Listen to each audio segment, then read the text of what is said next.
When it comes to K-pop companies, I don't think anyone has the history that Big Hit Entertainment has. From near bankruptcy to disrupting the big three in K-pop, becoming one of the most innovative companies in the world. Riding the new wave of K-pop created by BTS, with revenue soaring year after year and expanding their K-pop empire faster than ever. Today we're talking about their history and timeline of what groups or idols helped them become successful. Spoiler. It's BTS. But will Big Hit's major boom die out when BTS go to the military?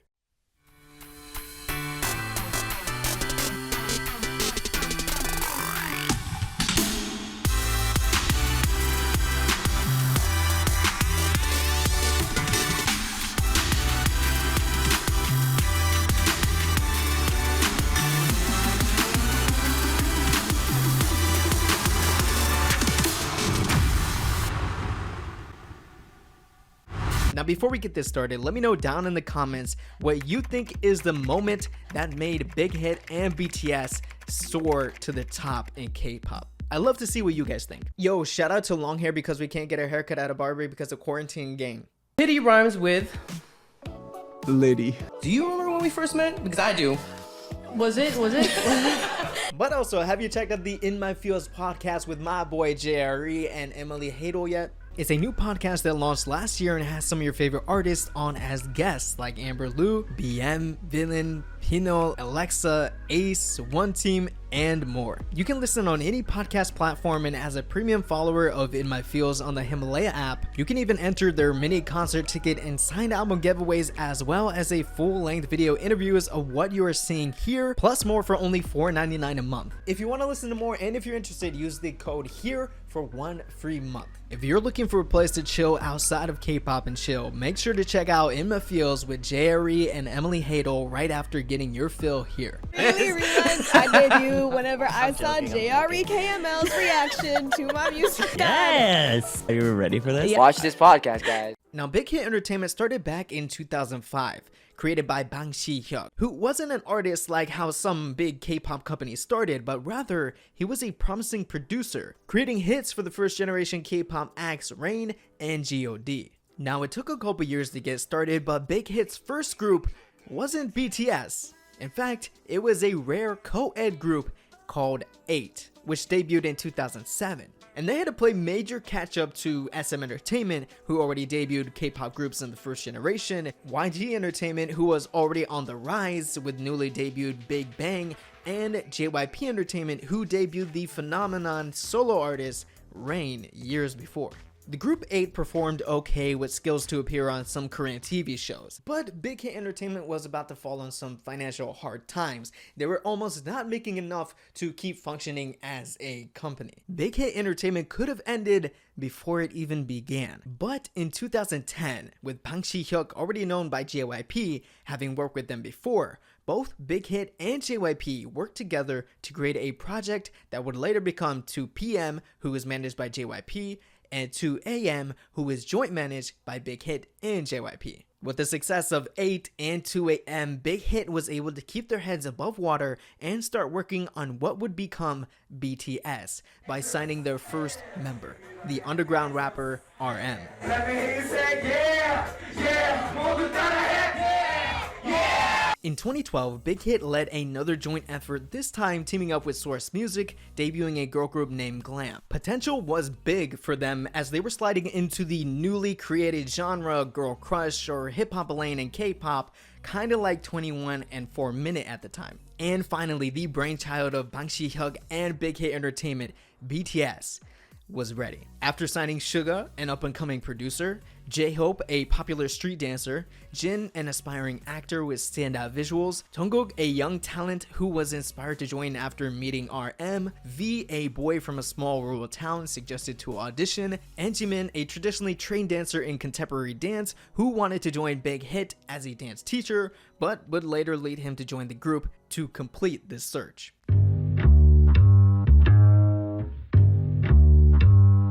As we famously know, BTS debuted in 2013 with No More Dream. Sure, you're gonna get a couple people that said, I knew BTS was gonna be huge, man. I just knew it. I knew it. I called it. But like any new group from an up-and-coming company, it was a struggle from the start. Now let's check up on GLAM. GLAM had lasted for only 3 years until the blackmail controversy led to their disbandment in 2015, trying to bribe money out of famous actor Lee Byung-hun with an incriminating video, but plans would fall through, leading to the member Dahi to receive a suspended sentence, and GLAM was no more.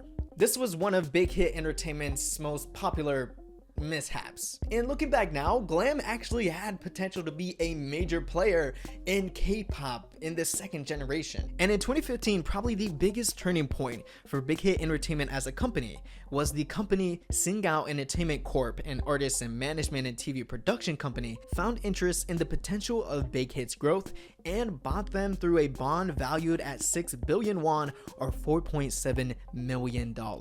Generating the influence and money Big Hit needed to give BTS a big boost to reach greater heights. 2 years later, in 2017, BTS released the Most Beautiful Moment in Life era, which marked a new era for the group and the company, with hits like I Need You, Run, and of course the viral sensation Dope. 어서 와.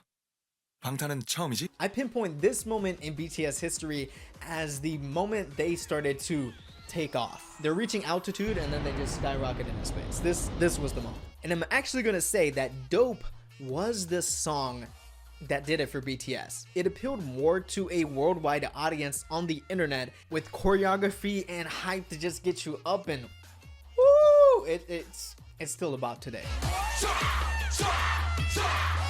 With that big explosion BTS made, they were able to pay off that 6 billion won investment and retain all income from revenue Big Hit would make in 2017. Fast forward within the same year to the moment where BTS had that major breakthrough promoting DNA in America and winning for the first time at the Billboard Music Awards.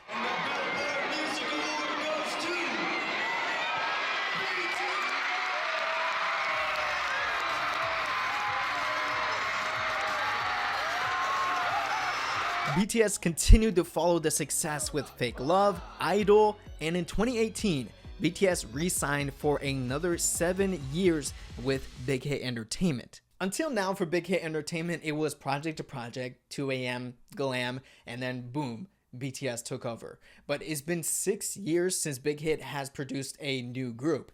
That was until 2019 with the new boy group Tomorrow by Together.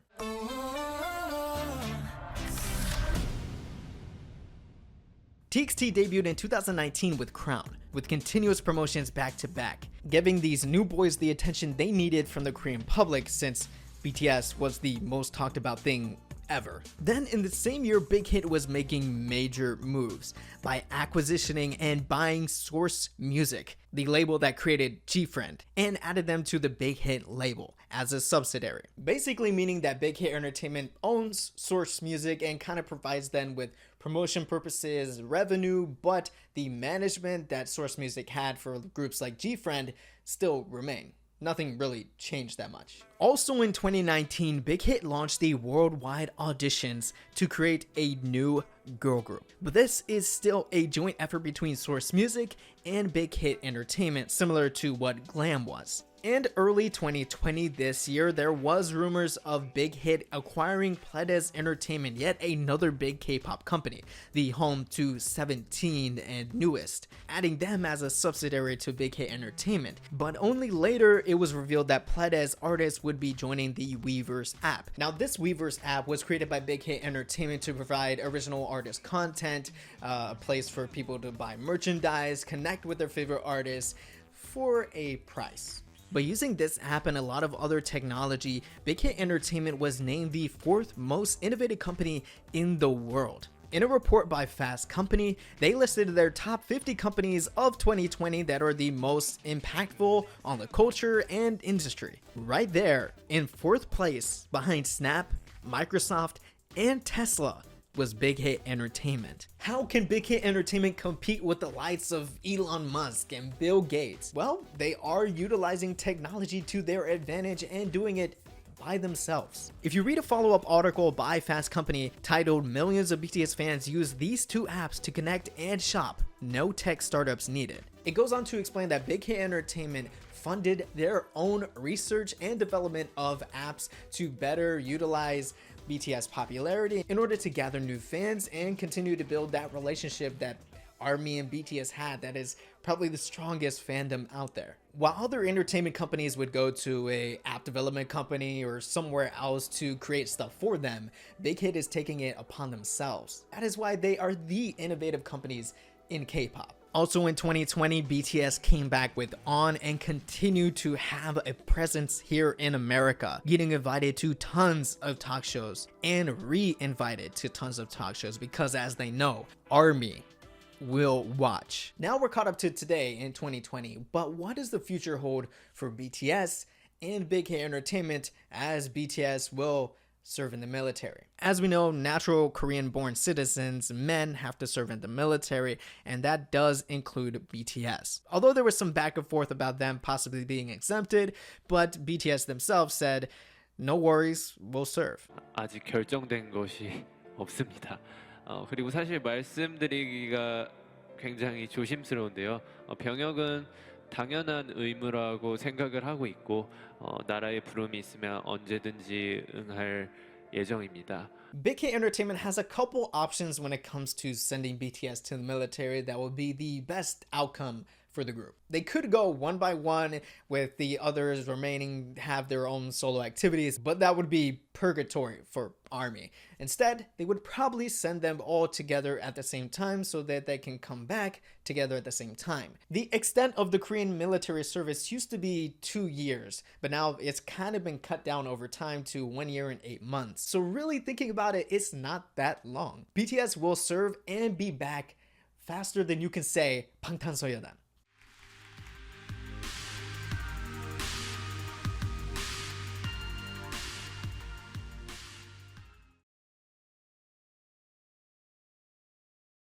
That's it for me, and that's it for this video. If you enjoyed, please hit that like, and remember, 82% of my viewers, you guys, are not subscribed yet. You already enjoy my content, so why not hit the subscribe and the bell so you don't miss a new video. I find it interesting that you can see the progression of the company and see what moments led to either them succeeding or them failing. It's great to see how each decision could have stemmed to other things. Now I want to give a quick shout out to my patrons making these videos possible. If you want to help out, head over to Patreon, but also shout out to the In My Fields podcast. So give it a listen, it's enjoyable content and they got some interesting guests. Who knows, maybe they'll have internetsnathan as a guest, I don't know. But anyways guys, that's it for me. Hope you enjoyed, have a fantastic weekend, and I'll catch you guys in the next one. 안녕.